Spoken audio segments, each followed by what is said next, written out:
Hello साथियों, नमस्कार। स्वागत है आप सभी का। कैसे हैं आप सब? Welcome everyone.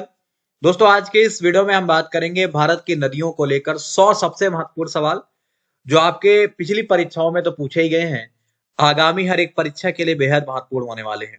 तो आइए शुरू करें आज के महत्वपूर्ण सवाल। एक एक सवाल आपके लिए बहुत ज्यादा जरूरी होगा। तो पहला सवाल है, भारत में यरलुंग जांगपो नदी को किस नाम से जाना जाता है? तो भारत में यरलुंग जांगपो ब्रह्मपुत्र नदी के लिए प्रयोग करते हैं आप। ये हमने आपको कई बार बताया है। यहाँ पे आपका उत्तर हो जाएगा ब्रह्मपुत्र, जिसकी लंबाई 2900 किलोमीटर है। आइए अगला सवाल रहेगा, रावी नदी का प्राचीन नाम क्या था? रावी नदी का जो प्राचीन नाम है परुष्णी, ये भी आपको हम बता चुके हैं। हम आगे बढ़ेंगे, तिब्बत में किसका दूसरा नाम टांग्सपो है? तो तिब्बत में ब्रह्मपुत्र नदी को इस नाम से जाना जाता है। बहुत इंपॉर्टेंट रहेगा ये आपके लिए। और अरुणाचल प्रदेश में प्रवेश करने पर ब्रह्मपुत्र नदी को किस नाम से संबोधित किया जाता है? उत्तर हो जाएगा दिहांग। बहुत ही इंपॉर्टेंट रहेगा, ये भी आपको याद रखना है, भूलना नहीं है। ये मानस किस नदी की उपनदी मानी जाती है? तो मानस जो है वह ब्रह्मपुत्र नदी की उपनदी मानी जाती है, आप इसे याद रखिएगा।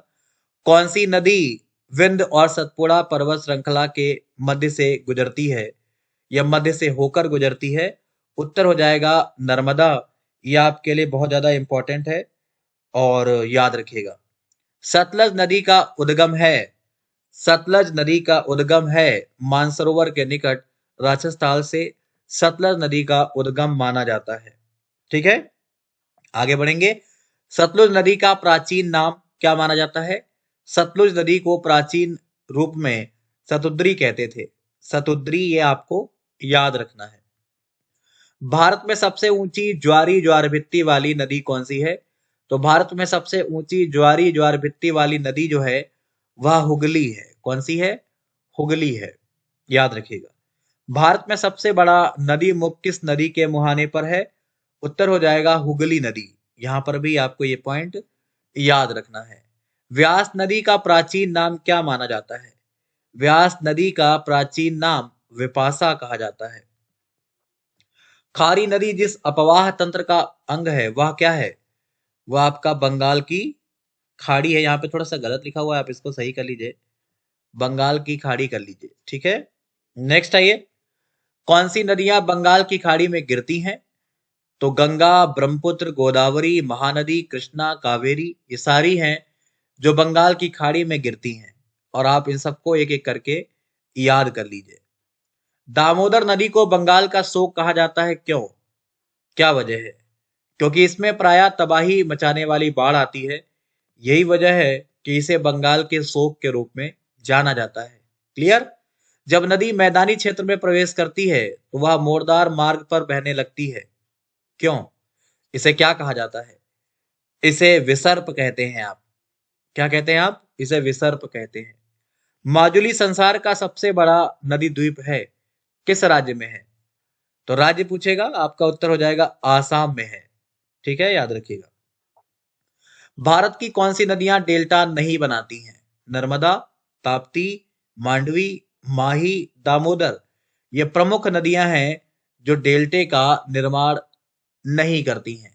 ठीक है, कौन सी नदी उड़ीसा में अपना डेल्टा बनाती है? उत्तर हो जाएगा महानदी। नाम सुना होगा, ये अपना डेल्टा कहां बनाती है? उड़ीसा में। आगे बढ़ेंगे, हगरी सहायक मानी जाती है। हगरी को तुंगभद्रा की सहायक के रूप में जाना जाता है, माना जाता है। भागीरथी नदी निकलती है, भागीरथी नदी गोमुख से निकलती है। यह आपको याद रखना है, भूलना नहीं। जोग जलप्रपात किस नदी पर स्थित है? आपका जोग जलप्रपात जो है वह शरावती नदी से संबंधित है। ये पॉइंट आपको याद रखना है।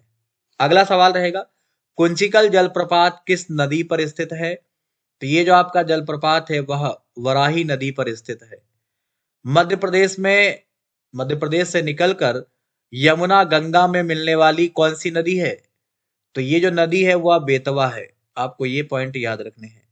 वह नदी कौन सी है जिसके बारे में आंध्र प्रदेश, कर्नाटक और महाराष्ट्र के बीच में विवाद चल रहा है? उत्तर हो जाएगा वह नदी कृष्णा है जिसको लेकर इनमें विवाद है। ठीक है। ये विश्व का सबसे बड़ा डेल्टा कौन निर्मित करता है? विश्व का सबसे बड़ा डेल्टा सुंदरवन है जिसका निर्माण गंगा और ब्रह्मपुत्र की मिश्रित धारा के द्वारा होता है। झेलम नदी की उपनदी दूधगंगा कहाँ बहती है? झेलम नदी की उपनदी दूधगंगा जम्मू और कश्मीर में बहने का कार्य करती है। ठीक है। तिब्बत में मानसरोवर झील के पास किस नदी का उद्गम स्रोत है? तिब्बत में मानसरोवर झील के पास सिंधु, सतलज और ब्रह्मपुत्र इनका उद्गम स्रोत माना जाता है। समझ गए? घग्गर नदी का प्राचीन नाम क्या था? उत्तर हो जाएगा दृष्टद्वती। ये आपको याद रखना है, यह घग्गर नदी का प्राचीन नाम माना जाता है। अगला सवाल रहेगा, भारत के उत्तरी मैदान 3 प्रमुख नदी प्रणालियों से बने हैं जिनके नाम सिंधु, गंगा और क्या है? तो सिंधु, गंगा और ब्रह्मपुत्र इनसे मिलकर बने हैं। ये भी आपको याद रखना है। समझ गए? इंदौर के समीप स्थित जाना पाव पहाड़ी किसका स्रोत माना जाता है? उत्तर हो जाएगा चंबल नदी का। इसे आप अच्छे से ध्यान रखिएगा। अगला महत्वपूर्ण सवाल है, भारत की सबसे बड़ी सहायक नदी कौन सी मानी जाती है? तो यमुना भारत की सबसे बड़ी सहायक नदी है जिसकी लंबाई 1376 किलोमीटर है। समझ गए? यह गंगा नदी की सहायक है। भारत में रिफ्ट वैली से होकर बहने वाली प्रमुख नदियां कौन सी हैं? तो भारत में रिफ्ट वैली से होकर बहने वाली नदियां नर्मदा और ताप्ती हैं जो कि आपके सामने हैं। दो नदियों के बीच का उपजाऊ जो भूमि होता है, मैदान होता है, उसे क्या कहा जाता है? उसे दोआब कहते हैं। दो नदियों के बीच के उपजाऊ भूमि को दोआब कहा जाता है। बाढ़ के दौरान नदी चैनल के किनारों के साथ बने चौड़े और नीचे किनारबंदी को क्या कहा जाता है? उसे तटबंध कहते हैं। क्या कहते हैं? उसे तटबंध कहते हैं। किस नदी का उद्गम नेपाल में है और वह गंगा नदी में आकर मिलती है? उत्तर हो जाएगा कोसी, जिसको बिहार का शोक, बिहार का अभिशाप कहा जाता है। क्लियर?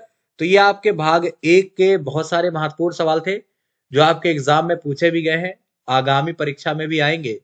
उम्मीद करते हैं आपको पसंद आए होंगे। अगर पसंद आए तो वीडियो को लाइक, शेयर और सब्सक्राइब जरूर कीजिएगा क्योंकि बड़े महत्वपूर्ण हैं। कुछ और बातें कर ली जाए। अनअकैडमी आपके लिए लेकर आ रहा है बहुत बड़ा स्कॉलरशिप टेस्ट जहां पर आप ढेर सारे उपहार जीत सकते हैं।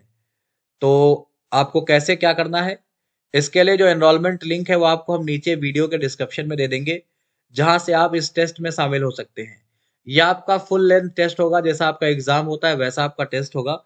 और यहाँ पर अगर आपकी पहली रैंक आती है तो आपको लैपटॉप मिलेगा। अगर आपकी रैंक 2 से 6 आती है तो आपको स्मार्टफोन मिलेगा। अगर आपकी रैंक 7 से 16 आएगी तो आपको एयरपॉड्स मिलेंगे। और इसके अतिरिक्त बहुत सारी और भी चीजें आपको यहाँ पे मिलने वाली हैं। गिफ्ट कार्ड प्राप्त कर सकते हैं, बहुत कुछ आप और यहाँ पे प्राप्त कर पाएंगे। इसके अलावा अगर आप अनअकैडमी प्लस ज्वाइन करते हैं तो आपको चीजें विस्तार से पढ़ने को मिलती हैं, डिटेल में थ्योरी क्लास आपको मिलती है। अगर आप चाहें तो एसएससी रेलवे का कॉम्बो प्लस भी ज्वाइन कर सकते हैं जहां पर आपको एसएससी और रेलवे दोनों पढ़ने को मिलेगा। प्राइस नीचे लिखे हुए हैं, कोड आपको दीपक सिंह YT 10 यूज करना है। अगर आप चाहें तो केवल रेलवे का ही प्लस ज्वाइन कर सकते हैं जिसके लिए आपको सेम कोड यूज करना है दीपक सिंह YT 10 और आप जुड़ जाएंगे अनअकैडमी प्लस पे। हम जल्द मिलेंगे इसका नेक्स्ट पार्ट लेकर कुछ नए सवालों के साथ। अभी के लिए इतना ही। धन्यवाद, नमस्कार, बाय बाय।